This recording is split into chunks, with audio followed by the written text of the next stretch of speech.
वार्ता प्रसंग 2। और जा गाम में माधव भट्ट रहते, ता गाम में एक बड़ो गृहस्थ रहतो।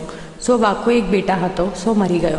तब उहु बहुत दुख सो विलाप करन लाग्यो और कहियो, जो याको को जीवावे तो मैं जीऊँ, नहीं तो याके संग मैं हूँ मरूंगो।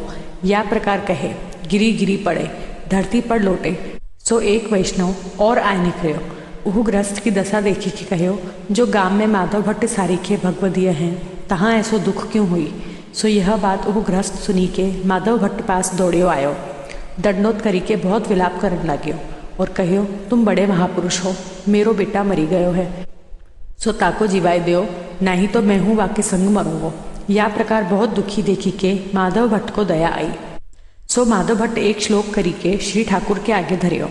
सो श्लोक, दयालोर समर्थस्य दुःखायैव दयालुता विश्वोद्धारण दक्षश्च शास्त्रेष्वेकस्य शोभना। भाव प्रकाश। याको अर्थ यह है, जो तुम दयाल हो सो कैसे दयाल हो, असमर्थ पर दयालता तुम ही करत हो। काहेते दयालता को लक्षण यह है, जो दुखी पर दयालता प्रकट हुई सो ही दयालता है। सो ऐसे तुम एक हो और विश्वोद्धारण में चतुर एक तुम ही हो। सगरे शास्त्र में तुम ही को गाए हैं, यह दयालता तुम ही को सोहत है, ताते दुख को नाश करो। यह श्लोक सुनी के श्री ठाकुर जी कहें, यह कितनी बात है, तुमको दया आई है सो जाए वासो कहो, तेरो बेटा जियो। तब माधव भट्ट बाहर आए के कहे, जो तेरो बेटा जियो। तब वह गृहस्थ के मन में आई, नहीं, जो कछु औषध दिए नहीं, मुख सो कह दिए हैं। इतने में वह गृहस्थ के घर में मनुष्य ने आए के कहो, तुम्हारो बेटा जियो, बधाई देव। तब वह दौड़ी के घर में जाई देखें तो बेटा जियो, बधाई करी। कहो, माधव भट्ट बड़े भगवदीय हैं, जिनके वचन ऐसे हैं, जो जियो कहत मात्र बेटा जियो।